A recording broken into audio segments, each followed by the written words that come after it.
Até porque há uma grande confusão de que existe um estilo elegante. Não existe um estilo elegante. A elegância é transversal às várias valências, à vestimenta, ao comportamento, ao tom de voz, ao ouvir o outro. É muito importante esta mensagem de estarmos presentes, de nos cuidarmos, de cuidarmos do outro, de estarmos atentos aos detalhes. Então, a elegância é transversal a todos esses cuidados. Fala, revolucionário! Como é que você tá? Tudo bem? Olha, a presença de hoje aqui não estava à espera, convidei ela e assim, através de uma cliente, conheci ela através de uma cliente, e é uma pessoa que se posiciona muito bem, o tema que ela fala está correlacionado com o que eu falo, e é uma pessoa que revolucionou a área dela, e eu acredito que ela tem muito conhecimento para te passar. Não só o conhecimento na questão da área dela, mas também conhecimento intrínseco, empírico. O que é o conhecimento empírico? É o conhecimento através da experiência.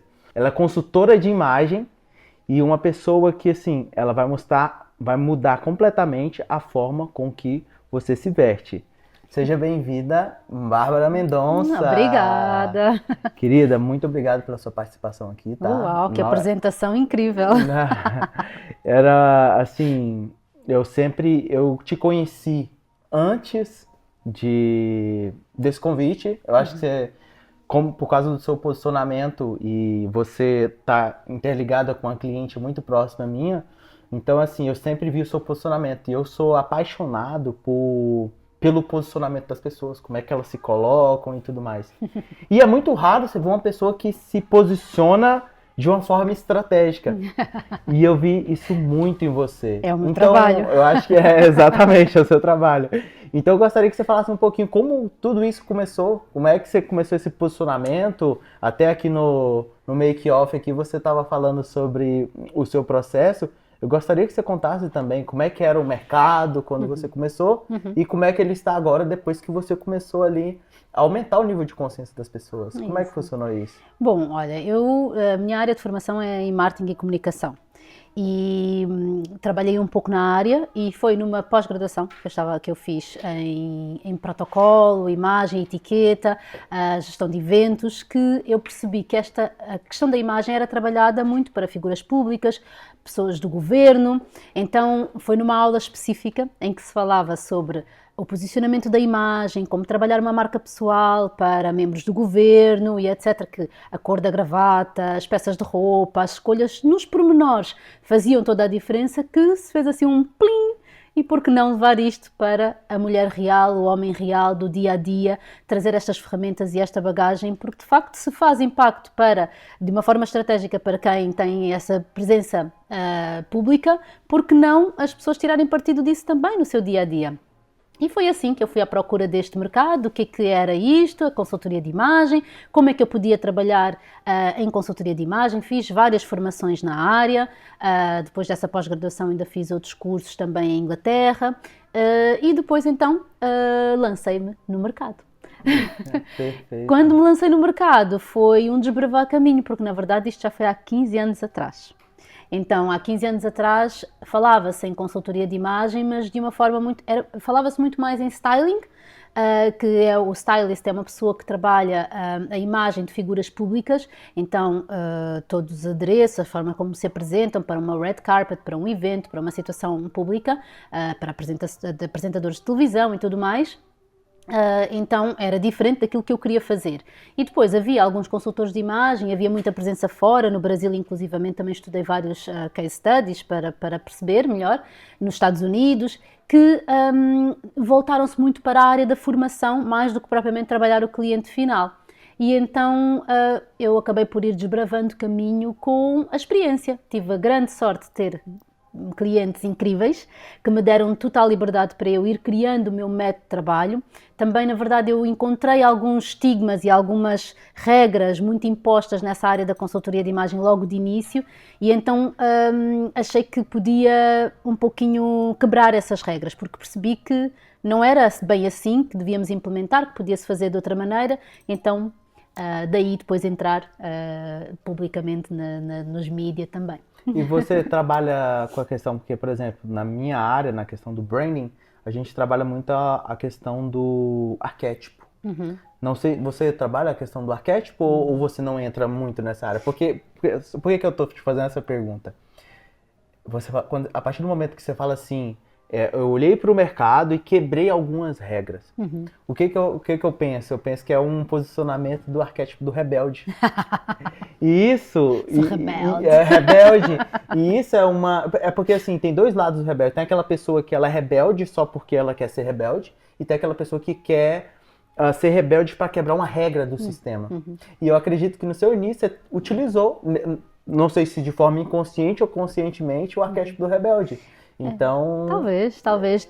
E provavelmente foi inconsciente, porque na verdade eu até fui tentando implementar aquilo que era by the book, aquilo que vinham as regras, o primeiro passo, o segundo passo, criei o meu website, fui eu que criei tudo de raiz e com todo o passo a passo. É verdade.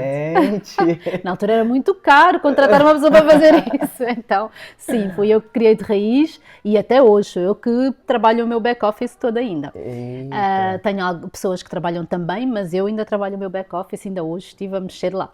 Mas lembro-me que eu até pus esse passo a passo todo, essas regras todas, mas rapidamente encontrei dificuldades quando eu atendi uma cliente e aquilo não funcionava.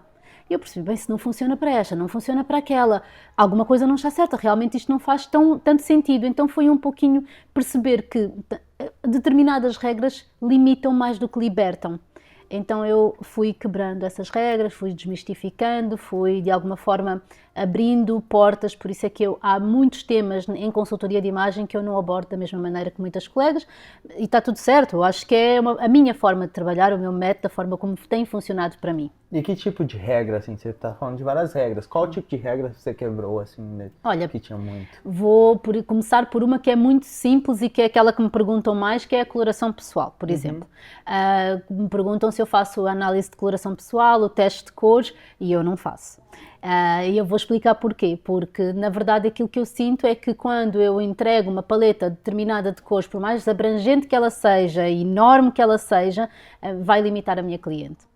E como eu vi isso acontecer recorrentemente logo no início, felizmente, eu a determinada altura decidi que não ia mais implementar essa paleta de cores, introduzir essa análise de cores.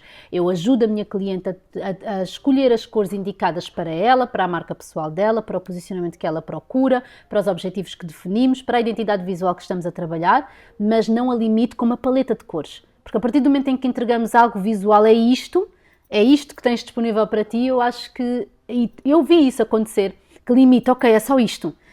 Porque na verdade todos nós, seres humanos, precisamos dessa necessidade de onde é que eu caibo, o que é que eu devo fazer, e se nos derem essas guidelines, ok, então é isto, ok, não preciso de ir mais longe do que isto. E se ninguém te der essas guidelines e te disser, olha, podes ir daqui e aqui, sem visualizares o que é, tu viajas, né? Um pouquinho, exploras mais outro passo, e então eu vi as minhas clientes a explorarem as cores de uma maneira diferente e por isso eu aboli, por exemplo, a análise de coloração pessoal. Essa foi uma regra. Por exemplo, só essa. Essa foi uma regra. E teve várias outras que você teve que quebrar ao longo do tempo. Foi. E engraçado que essa questão de você quebrar regras, você cria uma autoridade muito maior no mercado. Muito maior. Uma responsabilidade também. É uma responsabilidade também, porque outras pessoas que acreditam naquilo vão te criticar. Aconteceu?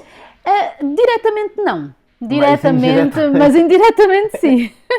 Mas está tudo certo. Eu não faço, eu trabalho as minhas clientes de forma muito particular. Durante muito tempo eu não fui pública. Aliás, eu quando comecei não havia, como estava a partilhar há pouco contigo, não havia Instagram como há hoje. Estava no início do Snapchat, imagina. Portanto, não havia esta exposição do que é que nós fazíamos, como é que era, o dia a dia, qual era o meu trabalho. Então eu ia à casa das minhas clientes, fazia o meu trabalho e não publicava praticamente nada, não é? Nem antes e depois. Então eu habituei-me a reservar o espaço da minha cliente a ela. Até hoje é assim, eu não publico nada das minhas clientes, zero. Eu publico as mudanças de visual que eu faço em televisão, que é autorizado e obviamente a pessoa está a dispor-se a isso, mas nada das minhas clientes é exposto. Eu não publico nenhum antes e depois, no máximo eu publico quando é que eu estou a ir com uma cliente aqui e ali, mas ela não aparece, não é público. Portanto, eu habituei-me a estar mais reservada, a estar mais por trás das câmaras, a ir ao guarda-roupa da minha cliente e eu ser só a pessoa que a facilitava o universo que ela precisava de viajar. Portanto, facilmente eu não lidei bem com, depois quando eu comecei nessa exposição, sentir algumas críticas, porque eu estava salvaguardada que o meu método funciona através das minhas clientes, eu vejo isso acontecer todos os dias, portanto está tudo bem. Ah, perfeito. E já tem quanto tempo que você tá? E nesse tempo que você tá nesse mercado, qual que são os três principais erros que você vê que as mulheres cometem? Ui. Ui. Então, os três principais. Então, eu já estou neste mercado há 15 anos. São 15 anos a trabalhar guarda-roupas de clientes, a ir ao guarda-roupa, à intimidade da minha cliente, a abrir a gaveta das cuecas e dos sutiãs. Então, é assim íntimo mesmo, muito intenso. E aquilo que eu sinto que são os principais erros são a falta de conhecimento delas próprias, quem elas são, qual é a identidade visual, qual é o meu estilo, quem é que eu sou, aonde é que eu quero estar, qual é o meu posicionamento, como é que eu me quero ver. Esse é um dos principais. Depois, as compras por impulso, é um erro muito recorrente. Comprar sem pensar, sem parar para pensar muito no tema, ir e comprar porque tenho um evento, tenho um jantar e de repente ir só à loja a seguir ao trabalho em vez de ir a casa, perceber o que é que tem, como é que é o evento e tudo mais. Isso dá em peças que depois se usa uma vez ou que ficam com etiqueta e eu encontro muito dessas peças no guarda-roupa das minhas clientes. E depois a falta de organização também, ou seja, um guarda-roupa que não está otimizado para a cliente. Porque depois, mais uma vez, havia aquelas regras de separar, guardar por cores ou determinadas formas e isso, na verdade, é aquilo que deve funcionar para cada um de nós. Então, otimizar o guarda-roupa à nossa medida faz toda a diferença para garantirmos que usamos tudo o que temos e impede as compras por impulso também. Não, isso aí é tão incrível que eu acho que quem vai estar assistindo, até muito mais mulheres, elas vão se identificar. Tem até um detalhe que eu estava assistindo a sua palestra aquele dia. Sim. E quando você fala nessa questão que mulheres às vezes compram as coisas por impulso, aí tinha uma das pessoas foi muito engraçada ela. Detalhes, essa sou eu. O que eu estou aqui a fazer? Eu vou-me embora já, eu lembro assim, foi muito engraçado. E conforme você falava os erros, sim. Ela, não, essa sou eu, essa sou eu. Foi muito engraçado, sim. Mas ela teve a coragem de dizer. Aí que tá. Que é raro. Às vezes tinha umas 5 ali que tava... Isso. Não, eu também comentei, mas não vou falar nada. Isso. Todos nós já compramos por impulso, eu inclusive, é claro, não é? Quantas vezes acontece aquela situação de desespero e de irmos e compramos. E hoje em dia, de facto, a moda e as lojas e as marcas estão preparadas para isso, não é? Colocam tudo muito à disposição, muito fácil, muito acessível, para a compra ser rápida e rapidamente descartável também, não ficarmos com aquele peso na consciência de que compramos e agora. Compramos um pouquinho de forma desmedida e sem pensar. E eu tenho tentado fazer um trabalho para que se tornem compras conscientes, para que todo o mundo pare para refletir naquilo que tem e comprar de forma mais assertiva, mais segura, mais consciente, até por questões de sustentabilidade, claro, mas também para não gastarmos dinheiro sem propósito, sem lógica, não é? Acho que é importante. E essa questão que você está falando me trouxe um detalhe aqui. Porque aqui no podcast, o que eu procuro trazer? A gente sai do piegas. Porque hoje na internet tem muita coisa que é piegas, muita informação o tempo todo e tal. Então, assim, por exemplo, no seu mercado, naquilo que você atua, agora falando como empresária, não só como uma consultora de imagem, mas uma empresária, quais que são os seus canais de captação de cliente? Como é que você utiliza de forma estratégica para você atrair clientes? Entendeu? Porque às vezes, dependendo da forma como você faz, uma pessoa possa se inspirar e até trazer para o negócio dela. Sem dúvida. Então, assim, quais que são as indicações, anúncios? O que você utiliza aí para você atrair clientes? Olha, eu vou ser muito honesta, não tenho assim uma estratégia muito bem montada, não.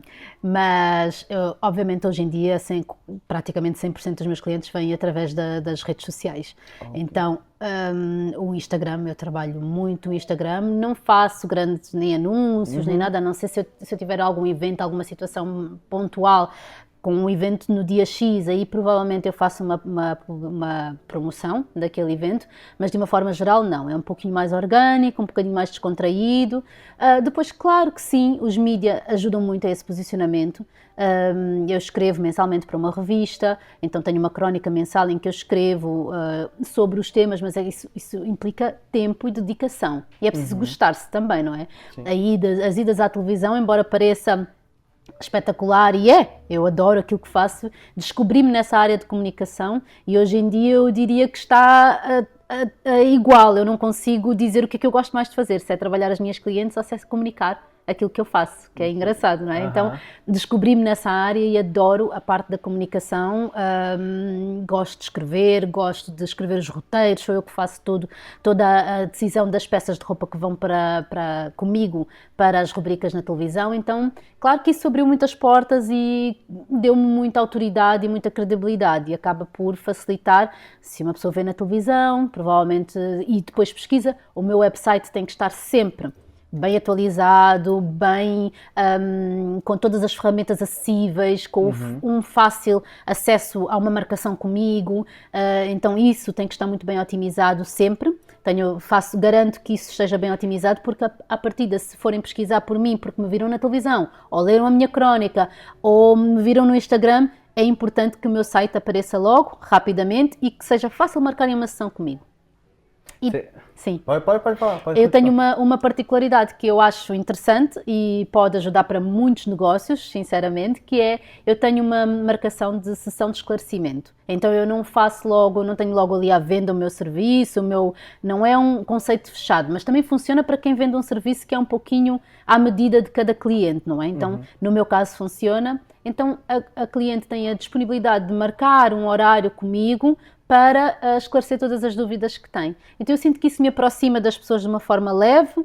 Eu posso falar aqui com ela 15 minutos, então deixa-me marcar estes 15 minutos e depois eu logo vejo. Ou seja, não cria logo aquela expectativa de compro ou não compro, é caro, não é caro, faço este investimento, não faço. Então não cria aquela distância de mim. Ok, estou aqui no site dela, vi na televisão, estou aqui no site dela e consigo falar com ela já daqui amanhã ou depois de amanhã.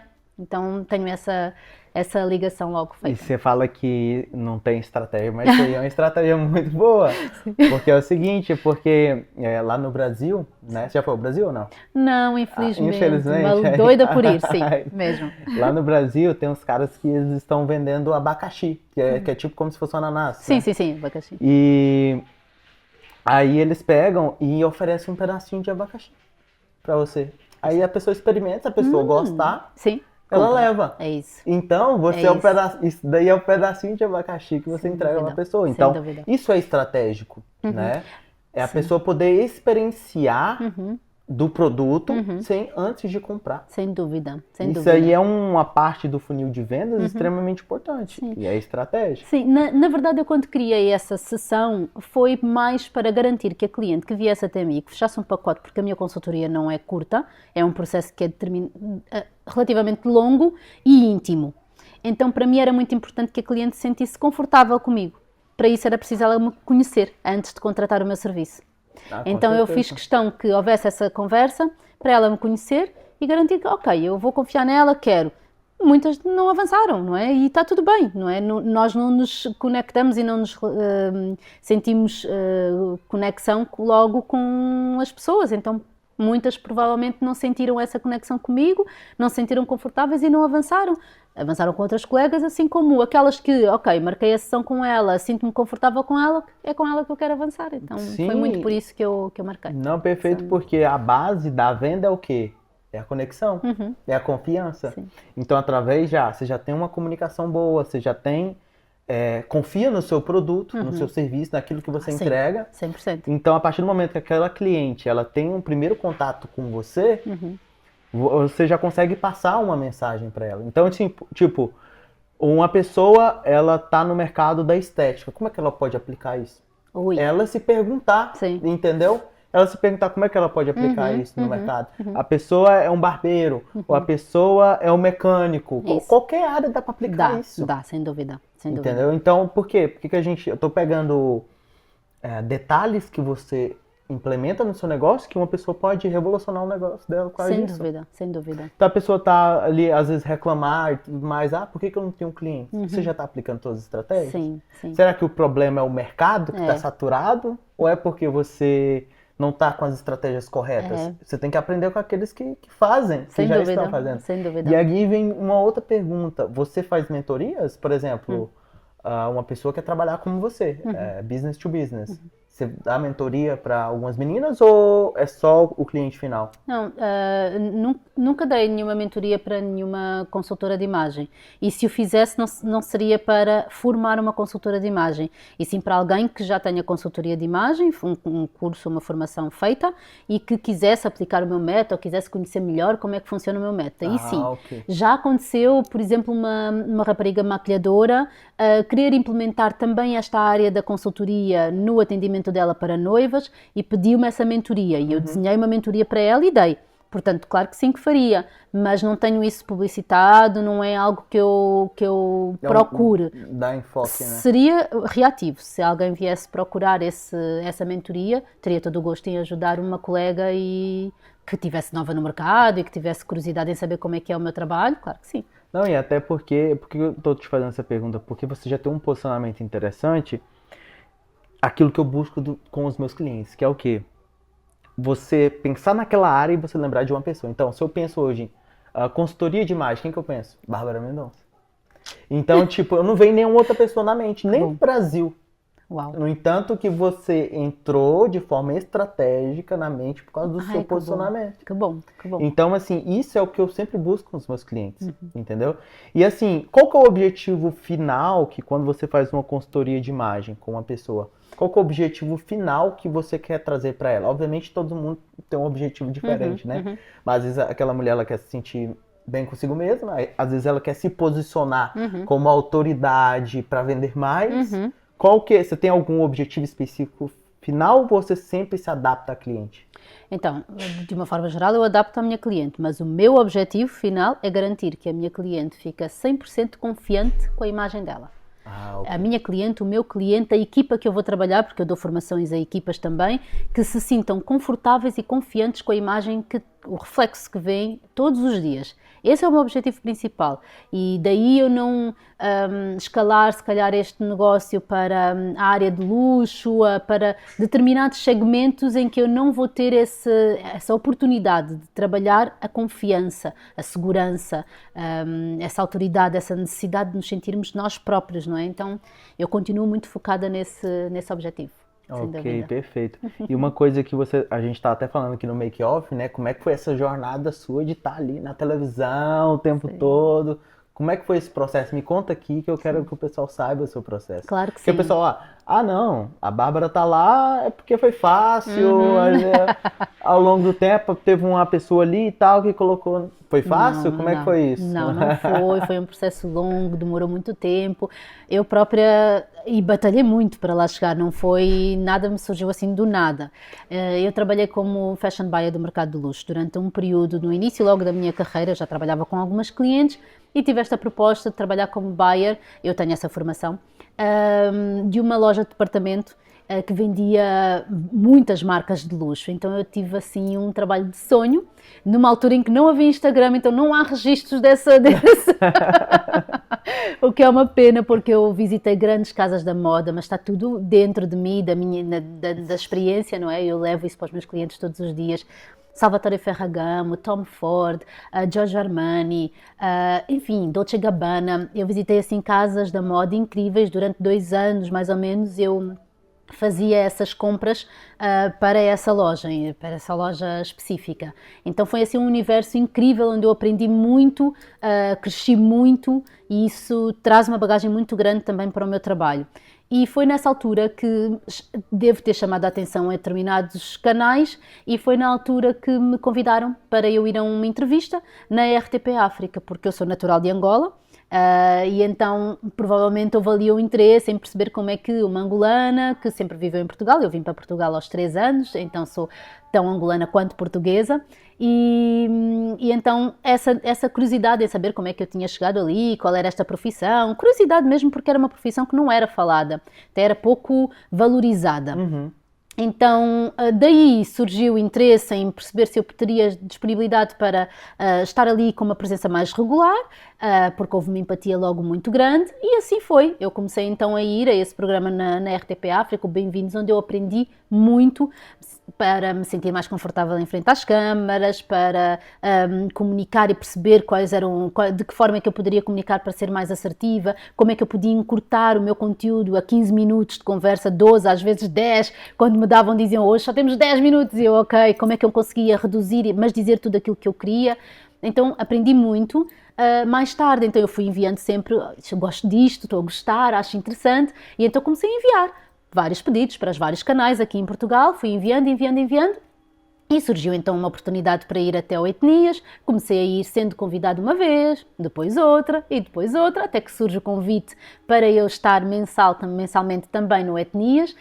Recebi esse convite com muita alegria, assim, que é uma casa que eu vi nascer e então que acompanho desde o início. A Liliana Campos é assim, a apresentadora do programa onde eu estou, é uma referência gigante aqui em Portugal, e então estar ao lado dela a falar sobre aquilo que eu mais adoro, sobre o meu trabalho de forma livre, porque eu tive essa sorte de me darem liberdade de eu falar da forma como eu quisesse sobre os meus temas. Eu é que decido os temas, eu é que desenho o roteiro, eu é que escolho as peças de roupa, ou seja, tenho essa liberdade, então é um grande privilégio. Claro que por trás é assim porque eu faço o meu trabalho muito bem feito, estou lá, horas, certo, tudo direitinho, tudo organizado. E pronto, e daí depois mais tarde veio a proposta continuei a ir enviando, fui ao Praça da Alegria, surgiu a oportunidade de ir à Nossa Tarde e surge o convite para estar na Nossa Tarde também mensalmente, e assim tem sido também. Também estou na Lux Woman, também um dia conheci a diretora da Lux Woman, tive a coragem de me disponibilizar, assim como para outras revistas. Eu já escrevi um artigo para a Forbes, já escrevi artigos para algumas revistas aqui em Portugal, e então nessa altura também tive a coragem de me oferecer para a Lux Woman, e a Leonor foi uma querida, aceitou, deu-me esse espaço e tem sido incrível, também já são alguns anos. Portanto, acho que, claro que foi um caminho nesse percurso, que foram muitos anos, isto parece assim tudo muito curto. Recebi muitos nãos, não foi sempre fácil. Levar as marcas à televisão, nem sempre as marcas me facilitaram o processo. Hoje em dia, sim, eu tenho essa facilidade, esses canais mais abertos, esses conhecimentos, essas pessoas à minha volta que me ajudam a fazer o meu trabalho de uma forma mais bem feita, mais estruturada. Mas durante muito tempo foi um bater à porta: por favor, ajudam-me aqui com isto, por favor, então se aqui não dá, vocês ajudam-me. Fui tentando, até que foram se abrindo as portas, fui conhecendo as pessoas certas e tem corrido muito bem. E assim, Bárbara, você me desculpa por isso, mas eu vou te colocar numa saia justa agora. Ai. Eu quero saber como é que você vai sair dela. Ai. Porque é o seguinte, tem não é uma briga, né, mas uma coisa que tem muito grande hoje no digital, é a briga da televisão com as redes sociais por atenção. E essa briga o tempo todo, né? Qual que tá chamando mais atenção? A televisão, que vale mais a pena você investir na televisão, ou você investir tempo nas redes sociais? E você posicionando os dois. Você está na televisão e você está nas redes sociais.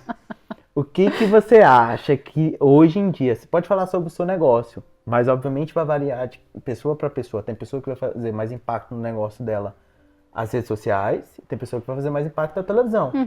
E você, o que você acha disso, dessa briga dos dois, como que é isso e como que isso funciona para o seu negócio? Olha, eu tenho uma pena que para já seja categorizado dessa forma, não é uma briga. Eu acho que os dois poderiam tirar partido um do outro. Sim. Honestamente, claro que na altura em que eu comecei, as redes sociais não eram o que são hoje. Então fazia todo o sentido eu ir era para a televisão, não é? Com certeza. Porque não havia os canais que há hoje. Criar um canal no YouTube, Portugal é pequeno, não é propriamente quando tu consegues publicar no Brasil, cresce logo muito rápido, não é? Aqui não, é preciso muito investimento, muito trabalho, muito tempo para conseguires criar uma notoriedade suficientemente grande para teres algum patrocínio, alguma ajuda e etc. Então, claro que é muito mais fácil, foi muito mais fácil na altura o caminho de ir para a televisão e ganhar essa autoridade através de uma rede que já estava construída e solidificada, não é? E que as marcas queriam muito estar lá também.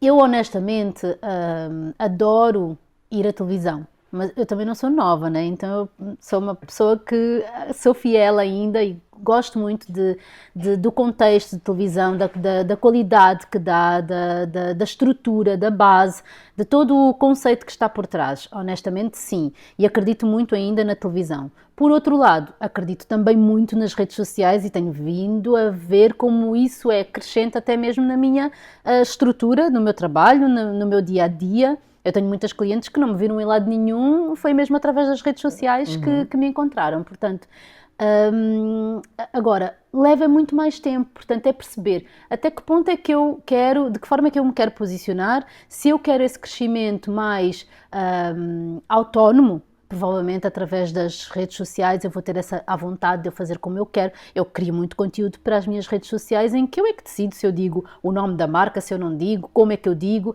e eu faço questão de fazer isso porque tenho essa liberdade quando é a minha rede social. Ao passo que se eu vou à televisão eu nem posso mencionar o nome das marcas, não é? Então... Nossa, que detalhe. Tenho esse cuidado, tenho que ter esse cuidado, porque tenho que levar as marcas com algum cuidado para não estar muito visível a qual é a marca. Então é uma forma sutil de comunicar sem aparecer de uma forma muito óbvia. Então esse cuidado eu não preciso de ter nas minhas redes sociais. Então há uma maior liberdade, então é perceber até onde é que eu quero ser mais livre e dizer tudo aquilo que eu quero da forma como eu quero, ou se eu quero uma coisa mais conservadora, mais reservada, mais cuidadosa, e aí a televisão dá uma outra estabilidade e uma outra segurança nesse sentido. Mas eu não consigo escolher uma ou outra, honestamente. Eu adoro ir à televisão, acho que isso me dá uma grande autoridade e continua a ser um posicionamento muito bom para mim.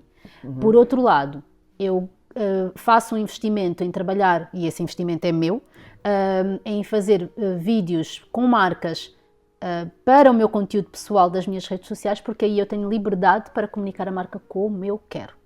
Não, é interessante como você complementa os dois, né? Então, no final, né, a vida do empreendedor não é só ou ser televisão, não, ou as redes sociais. Não. E você não tem só isso. Não sei se você tem canal no YouTube ou ainda. Né? Oh, não, tentei uma altura, mas é tanta coisa, não é? É tanta coisa para uma pessoa Não foi só. fácil, eu sei. Para uma pessoa só. Então, assim, porque eu tô te falando isso. O que eu sempre busco para os meus clientes é sempre ser omnichannel, ou seja, ter múltiplos canais. Isso. Então você tem um canal hoje da televisão, onde você distribui o seu conteúdo, aquilo que você passa, obviamente com menos liberdade. Você tem o Instagram, tem algum outro rede social que você trabalha ou não? Não. TikTok, não.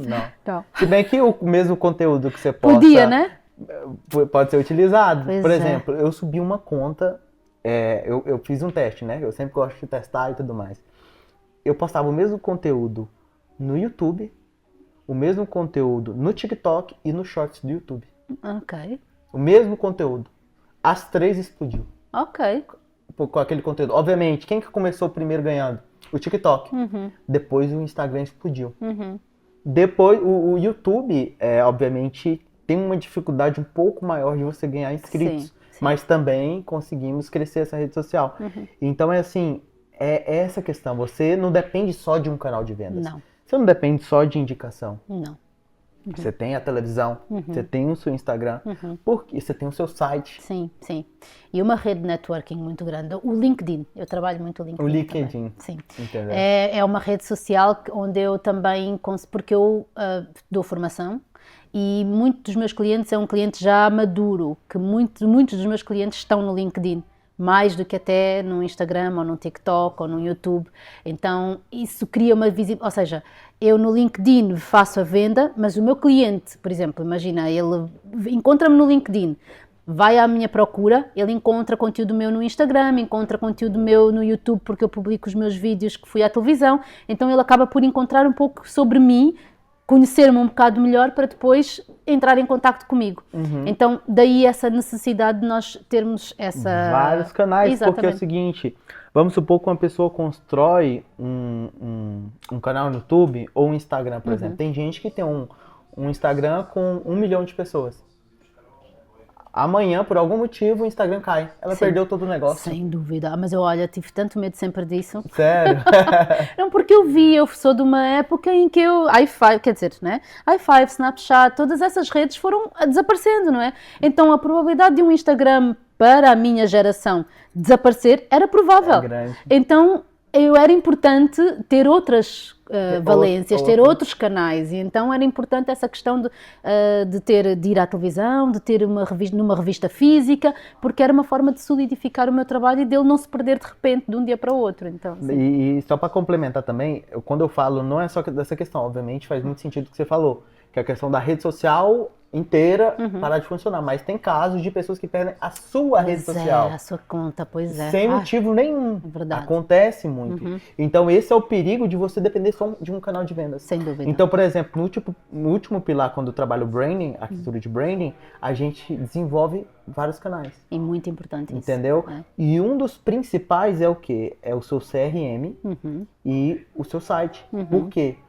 Porque a rede social, por exemplo, o Instagram, você está debaixo de hierarquia. Se eles quiserem cancelar seu Instagram ali, eles podem. Pois é. Se eles quiserem, vamos supor, na TV, eles quiserem te cortar, eles podem. Sem dúvida. Em outras redes sociais da mesma. Agora, se tiver o seu site, Sim. se você tem o seu CRM, ninguém pode te tomar. Sim, já aconteceu vídeos meus que eu tinha publicado há não sei quanto tempo, de repente serem banidos porque uma palavra ou porque a música não sei o quê, e de repente o vídeo desaparece do Instagram e eu não consigo entender bem porquê. Portanto, é importante, e eu vou tentando, agora aos poucos eu estou a colocar todo o meu conteúdo também de vídeo, a minha galeria de vídeos, no meu site também, para garantir que eu tenho a minha informação toda lá também.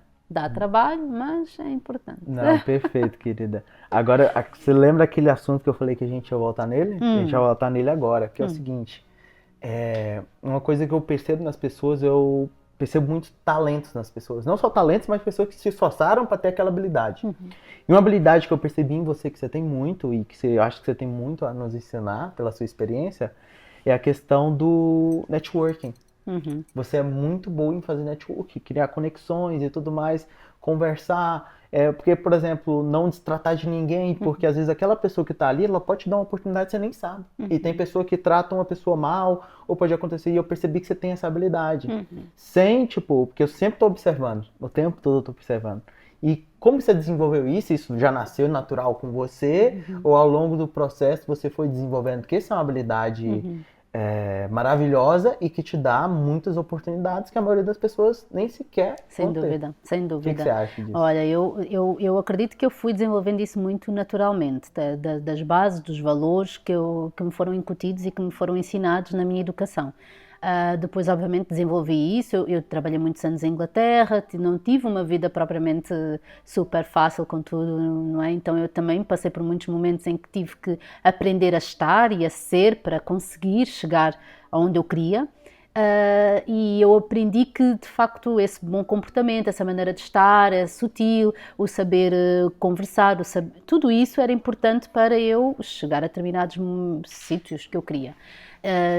Então acho que isso é um pouco natural em mim, mas eu depois sim, aprendi a trabalhar isso, aprendi inclusivamente a ensinar isso aos meus clientes, esse comportamento, esse saber estar, principalmente a equipas de trabalho, de vendas, no comércio de uma forma geral.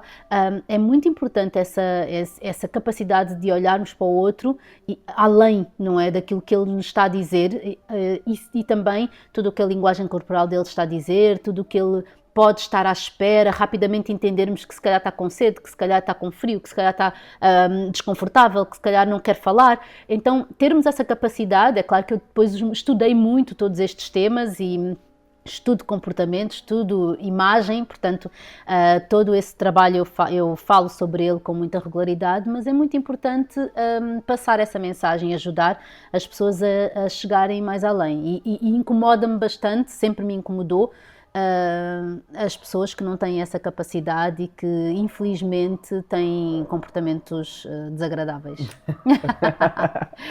Não gosto. Não gosta, Não né? gosto. Não Eu gosto também e acho. não. Dou sempre uma segunda oportunidade. Eu não Sim. sou uma pessoa que, aquela pessoa foi super desagradável, odiei o comportamento, mas quer dizer, esse é o meu âmbito do meu trabalho, então é impossível, é quase como eu estou Sim. sempre a estudar as pessoas e se tu tens essa atenção, não é? Trabalhas a comunicação também, não é? Uhum. Então eu tenho esse cuidado em estar sempre atenta a todos os detalhes, como é que a pessoa cumprimenta, como é que não cumprimenta, como é que olha, como é que fala com todas as outras pessoas.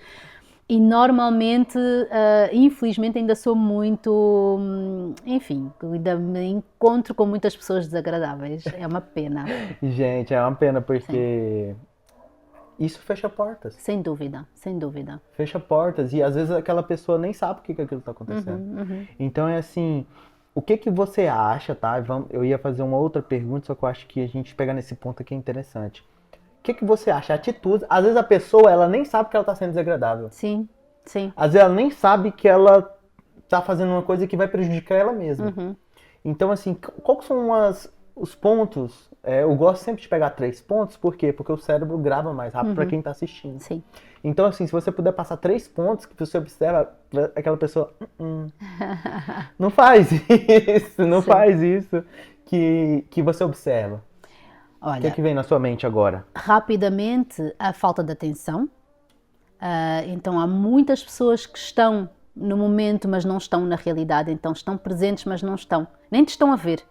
Tu estás ali, estás a cumprimentar e a pessoa nem te está a ver. Nem olha no olho? Não olha no olho, cumprimenta meio a correr, está preocupada e focada noutros temas. Então, aquela pessoa que não está ali, no momento presente, a 100%. Isso faz muita confusão. Acho que é assim o primeiro impacto logo, que é uma pessoa que não... Como assim? Então eu estou a cumprimentar-te e tu nem sequer estás a olhar nos meus olhos, nem sequer estás com atenção a ouvir o meu nome, quem eu sou. Isso faz muita confusão. Acho que é assim o principal. Depois, a falta de cuidado com aquilo que se diz, com a forma como se diz, com o toque, inclusivamente, porque há pessoas que estão confortáveis em dar 2 beijinhos, há outras que nem tanto. Então, é muito importante nós rapidamente entendermos isso. E há muitas pessoas ainda falham a isso e aproximam-se, ou são demasiado frias ou demasiado quentes, exato. E mais, a terceira, talvez a rispidez nas palavras, ou assumir que a pessoa vai dizer X ou Y ou Z, assumir que aquela situação vai decorrer daquela determinada forma e já reagir e já ter uma reação desagradável. Isso também me incomoda muito e é visível isso muito em filas de espera, nos restaurantes, no atendimento comercial, vê-se muito essa rispidez de assumir que aquela pessoa, e às vezes nós sabemos o que é que se está a passar, se a pessoa está com uma dor de barriga, está com uma dor de cabeça, está com o filho doente em casa, sei lá, tanta coisa que pode acontecer. Sim. E nós termos essa falta de sensibilidade, a mim faz muita confusão. É assim, o que você falou, a primeira coisa que você falou, o erro, ele pra mim é o melhor de todos eles. Por quê? Vou te dar um exemplo, e é sobre isso, só pra você perceber, tá? Presta atenção nisso aqui. É a mesma coisa que eu tô aqui conversando com ela, e não tô prestando atenção, vamos supor, às vezes nem é por mal, eu tô conversando com ela, só que aí vem uma outra pergunta, eu fico pensando na outra pergunta e não tô prestando atenção. Então isso não cria conexão, isso quando você tá, isso não é só no podcast, mas quando você tá conversando com a pessoa. Sempre. Às vezes pode ser uma oportunidade de um negócio que você tá tendo, e você tá pensando na pergunta, isso é natural, não é porque a pessoa ela é ruim, ou porque ela... É porque ela se perdeu, criou esse hábito, entendeu? Então, assim, a primeira foi a melhor. Por quê? Porque isso daqui é fantástico. O estar presente no Estar momento. presente. Sim. Uma coisa que você falou também ali, introduziu, que é a questão do nome. A partir do momento que você olha no olho, você chama a pessoa pelo nome, você já cria uma conexão. Sem dúvida. Então, assim, a gente, eu aprendi isso ao longo do tempo, que é o quê? Conforme você vai aprendendo as coisas, você se esquece do tempo que você não sabia. Verdade. Entendeu? Então, tipo, você não consegue se lembrar daquele momento que você não tinha aquele conhecimento, porque hoje é tão natural. Sim. Então, assim, você acha, como que a pessoa poderia treinar isso? Olha, Você treinou isso olha, sim. ou não? Olha, vou dar uma dica que eu dou a muitas clientes e que eu implementei isso na minha vida há muitos anos. Eu sou uma pessoa do presente. Eu sou uma pessoa que vive o presente sempre. Se eu estou aqui a 100%. Eu faço questão que tudo à volta daquilo que eu reservei o tempo para estar aqui, tudo à volta está preparado para eu estar ausente este tempo, porque eu estou aqui a 100%. Sim. Então o meu telefone não me vai incomodar, todas as situações não me vão distrair disto. Eu depois posso encontrar chamadas e situações, mas neste momento eu estou aqui a 100%. E uma dica que eu vou dar é, por exemplo, eu não uso relógio há anos. Sério? Há anos que eu não uso relógio e sou muito, tenho muita dificuldade em aderir agora a estes smartwatches também que têm surgido e às vezes apetece, mas fico ali meio, não sei, exatamente por essa sensação. De que se eu faço isto, porque é quase que sem querer, não é? Nós fazemos sim. Não fazemos por mal, é como tu dizias há pouco, que estás a pensar na próxima pergunta e sem querer o teu olhar fica meio ausente, não é? E a pessoa sente que, será que ele está aqui, não está, continua a falar, não é? Pode acontecer para muitas pessoas isso. Então o relógio coloca as pessoas nesse momento em que se a pessoa olha para o relógio, passa logo uma mensagem de que ou estou com pressa, ou já surgiu aqui uma mensagem, tenho aqui uma outra situação, tu não és assim tão importante. É a mesma coisa que o telefone em cima da mesa. Erro horrível, que horror. Sentarmos em algum sítio, um café com uma amiga, uma situação qualquer e colocamos o telefone em cima da mesa. E volta não volta, tocamos no telefone. Nós não estamos ali a 100%, não é? Então, esses são pequenos hábitos. Eu tirei o relógio, há anos, não uso. Nossa, que mesmo, dei os meus relógios todos e nunca mais usei.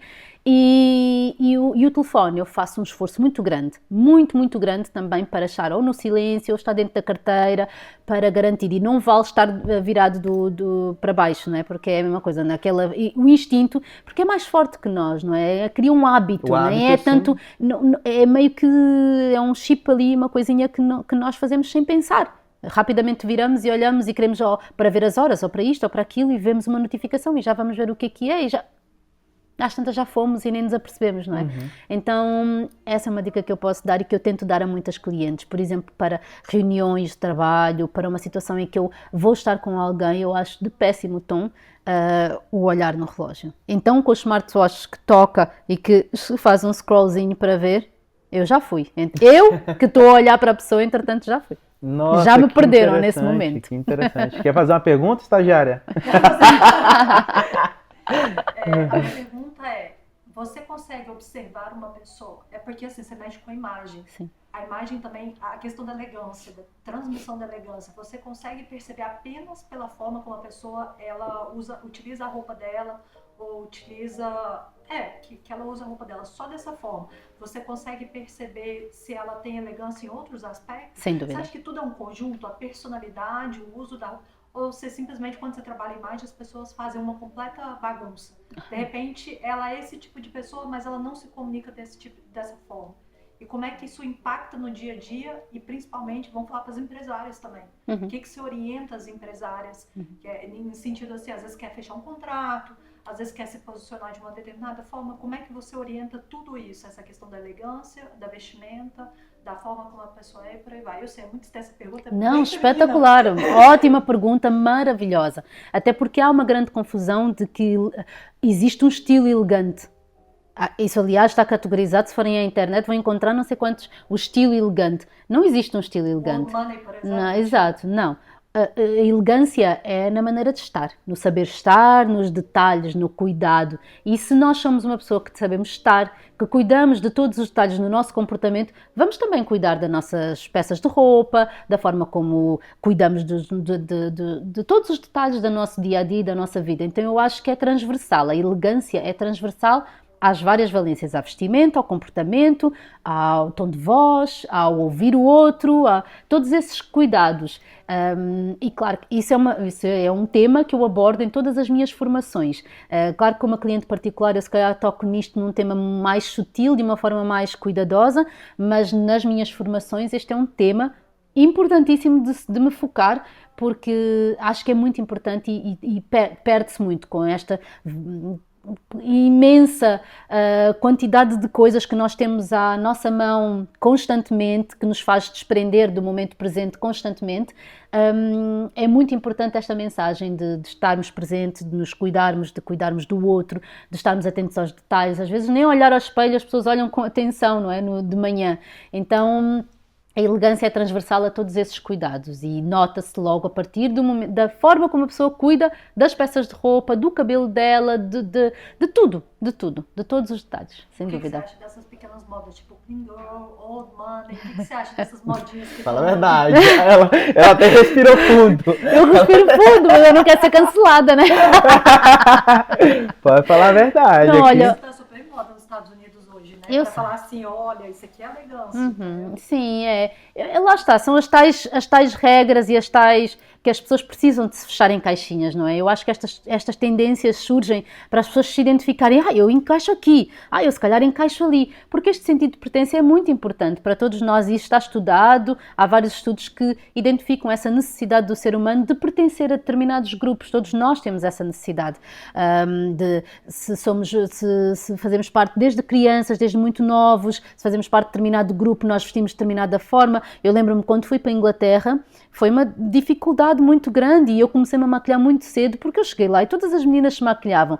Eu já era totalmente diferente, não é? Cabelo encaracolado, mulata, enfim. E elas todas clarinhas, cabelo liso, loirinhas. Qual foi a forma que eu encontrei de me encaixar naquele grupo? Maquilhar-me. Então eu usava as unhas pretas como elas, a maquilhagem forte, isso ficou até hoje. A maquilhagem forte que eu uso é diária.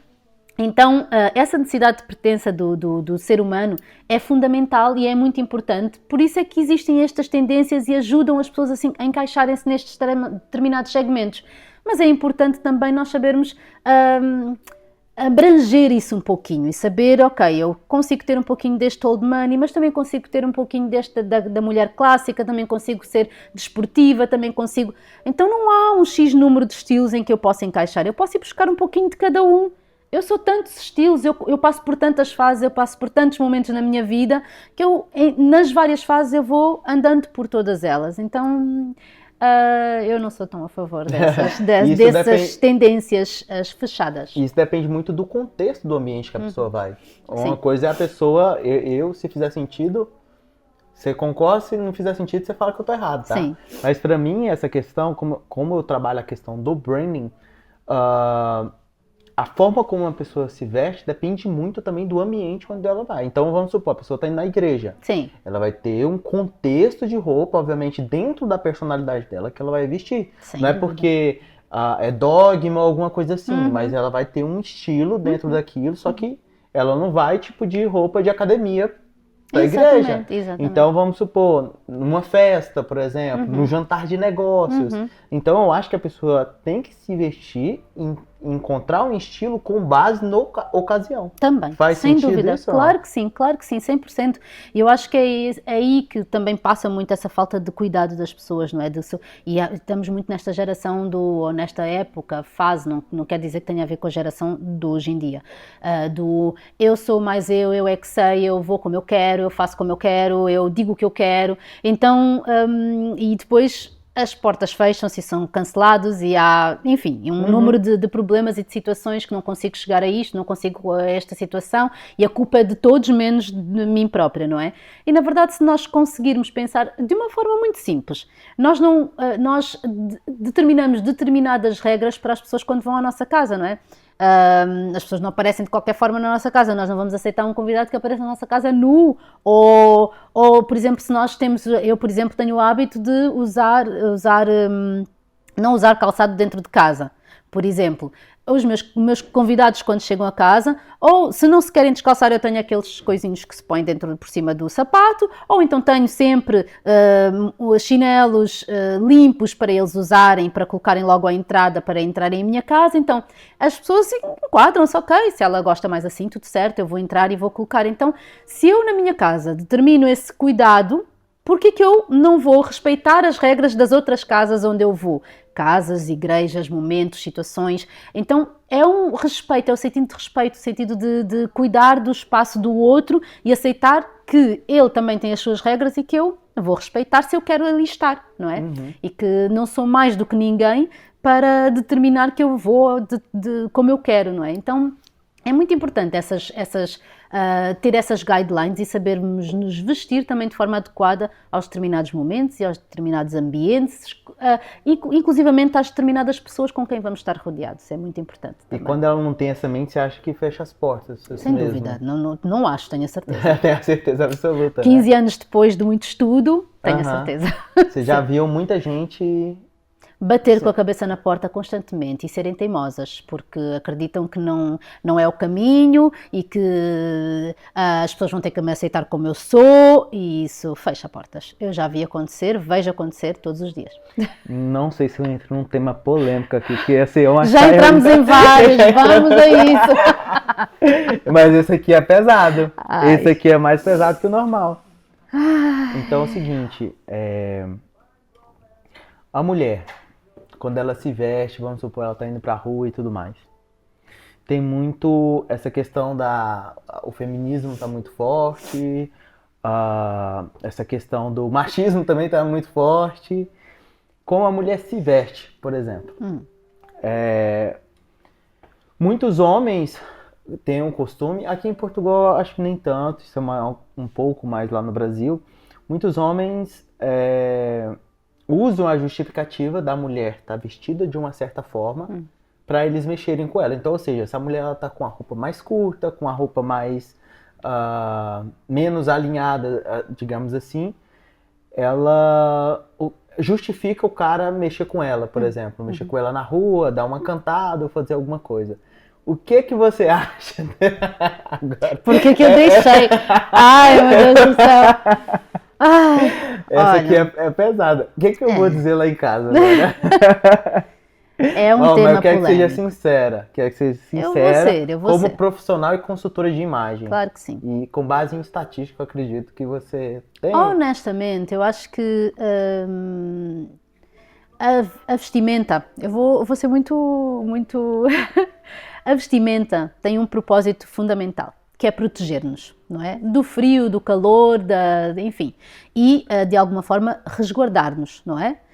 Serviu muito para nos resguardarmos de determinadas situações, de sermos atacados e tudo mais.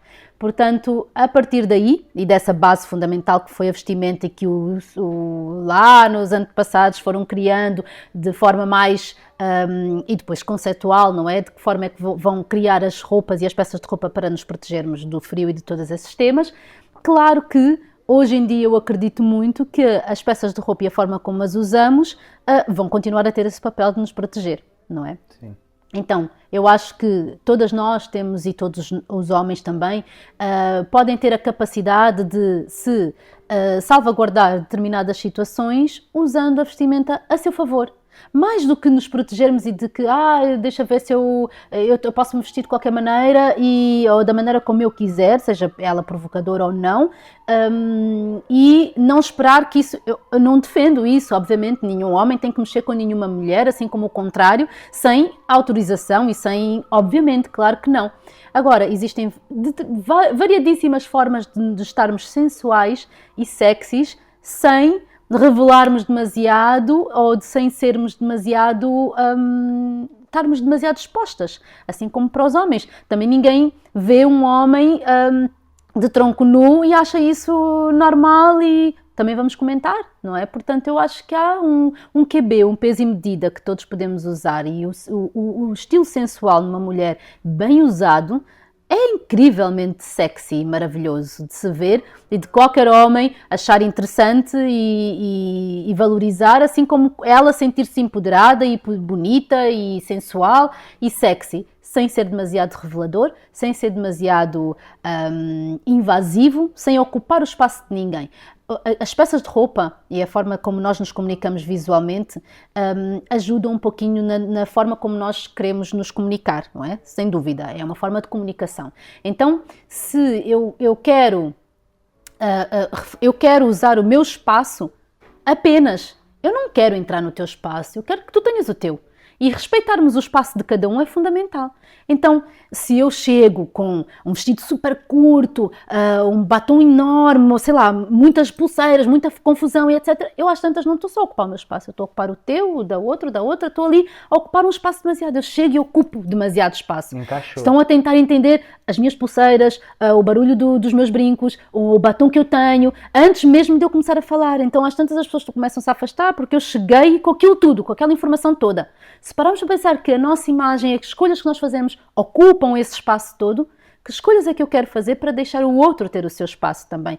E daí falamos do comportamento, do saber estar, não é? Respeitar o espaço do outro. O meu é até aqui e o teu começa aí. Se eu de repente já estou em cima do teu espaço e com muita confusão, não cria harmonia, não é? E tu ficas retraído e tu já não falas tudo aquilo que queres, já não te dás tanto assim, se calhar não te relacionas tão bem com aquela pessoa. Então eu acho que é sobre isso. Se saiu bem, saiu bem. Tem que ser, né? Mas acho que é importante isso, sim. É muito importante essa mensagem também. Então é assim, Bárbara, agora com base nisso tudo, essa conversa maravilhosa, assim, tô gostando muito, tô aprendendo muito com você, tá? Que bom. Inclusive, depois eu vou pegar esse podcast que eu vou assistir anotando, porque eu já era pra eu estar aqui anotando algumas coisas que você falou aqui que eu achei muito interessante. Agora é assim, como você vê o mercado a nível nacional?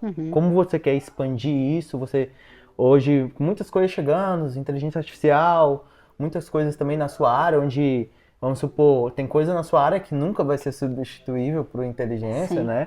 Agora, assim, qual que é a sua visão? O que você vê sobre o futuro do seu negócio e também, se puder agregar, negócio de outras pessoas também, que você olha hoje? Qual que seria o 80-20 que você vê? Neste momento, assim, o mais urgente a trabalharmos é a questão da sustentabilidade. Eu acho que a compra está muito fácil, está muito rápida, está muito acessível, online, em todas as plataformas, redes sociais e depois também mesmo nas lojas. Há muita troca de peças constantemente, então eu acho que neste momento o meu foco e o meu posicionamento vai ser muito, ainda mais, porque já tem vindo a ser, mas ainda mais nessa questão de fazer compras de forma consciente, assertiva, focamos num guarda-roupa que seja otimizado para o nosso dia-a-dia e que faça sentido para nós, sem comprarmos em excesso, comprando aquilo que faz sentido para nós. E isso é diferente para todas as pessoas, nem todas as pessoas têm que ter um guarda-roupa cápsula com X número de peças específico. É aquilo que fizer sentido para cada um. Alguns compram luxo, outros compram nem por isso. O importante é que de facto que sejam compras conscientes, de facto úteis. Acho que esse é o principal foco do meu posicionamento agora. Então a forma como comunico as marcas, a forma como comunico as peças de roupa, a forma como comunico o meu trabalho também vai ser muito nessa vertente e pensando muito nessa questão da sustentabilidade acima de tudo. Uou, perfeito. Acho que é urgente essa questão, né? Eu acho que sim, e cada vez mais com a forma como o mercado do luxo tem vindo a apresentar-se cada vez mais acessível, isso também se torna muito apetecível e depois tudo se confunde, e esses temas são muito sensíveis e eu acho muito importante haver aqui um discernimento, então é esse o meu foco. Esse é seu Tentar foco. comunicar-me para que, se tem funcionado nas outras vertentes e até aqui tenho tido esse papel, mesmo que sendo pequenino, aqui em Portugal que também é pequenino, ainda assim eu sinto que tenho tido essa presença e tenho tido esse papel, então eu vou continuar a tentar deixar a sementinha numa, duas, três, quatro pessoas que seja e que consiga disseminar assim a informação nesse sentido. E sobre isso, pegando esse gancho, você vê o negócio somente regional aqui em Portugal ou você vê Europa, outros países assim? Olha, eu já tenho tido algumas clientes do Brasil, inclusivamente, tenho muitas clientes de Angola, tenho algumas clientes, já fui tendo assim em França, Alemanha, fui tendo pontualmente. A minha consultoria online não é a que eu mais prefiro fazer, eu adoro o contacto presencial, adoro esta interação, acho muito mais interessante, portanto não me foco tanto na consultoria online, então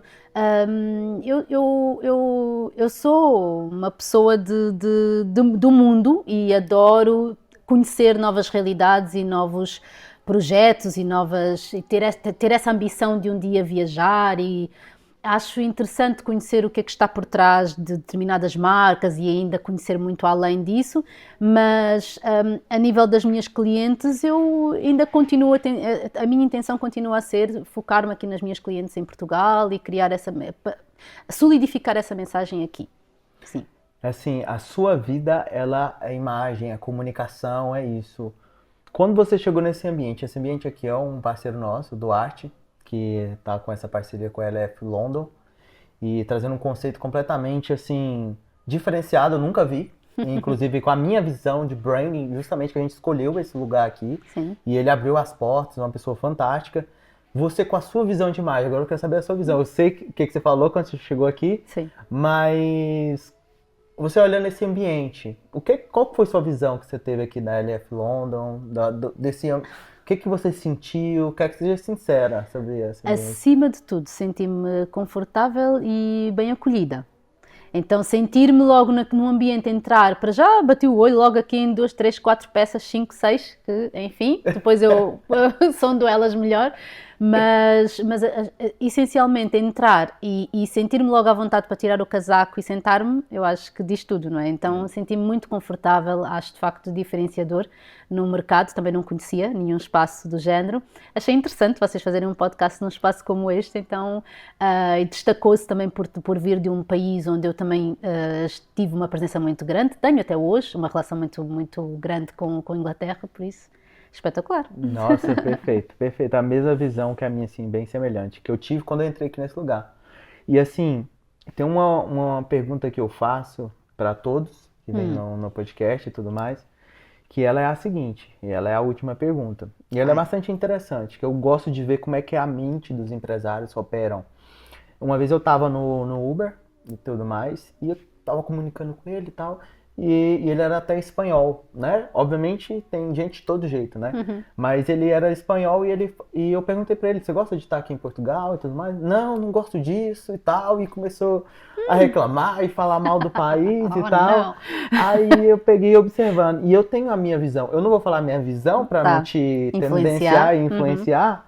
Mas eu quero saber a sua opinião quando uma pessoa chega aqui e vê um país desse e não vê as oportunidades, não vê as coisas boas do país. Você que é um empreendedor aqui, você tem, como eu falei lá no início, você tem um conhecimento empírico, é o conhecimento de experiência, não é achismo. Sim. Então, assim, qual que é a sua visão? O que você falaria para esse cara? Que vem para Portugal e que tem a intenção de se estabelecer cá? Exatamente, mas ele já morava aqui. Imagina que você está no Uber e ele fala, você tem a liberdade, você se sente confortável em falar para ele alguma mensagem. O que você falaria para ele? Que tenho pena que ele tenha que viver num país onde não está feliz a 100%, não é? Ou que não encontre a felicidade apesar de todas as dificuldades. Eu também, quando fui imigrante, que fui durante muitos anos, também nem sempre os dias foram maravilhosos e, enfim, em cidades onde eu vivia que escurecia às 2 da tarde, 3 da tarde, era terrível. Ainda assim, não era a mensagem que eu passava. Aquilo que eu retive das experiências que tive lá fora sempre foi o melhor delas. Portanto, eu acho que nós todos, mas em todas as experiências, devemos olhar para o lado positivo, para aquilo que podemos tirar de melhor, para nos valorizar e para nos acrescentar e até para nos tornar pessoas mais leves e mais alegres, não é? Perfeito. E qual que são suas redes sociais? Se alguém quiser entrar em contato, entra por onde? Como é que a pessoa tem que fazer? É tudo muito simples. barbaramendonça.pt, sem acento, sem cedilha. Então é barbaramendonca.pt. Aí só isso. Em todas. Você tem um website? O site, no Instagram, no LinkedIn, em todos é igual. barbaramendonca.pt. Querida, foi um prazer estar aqui com você. Eu é que agradeço, foi maravilhoso, adorei a conversa. Obrigado. Obrigada, amém. Obrigado. Obrigada. Passa a régua.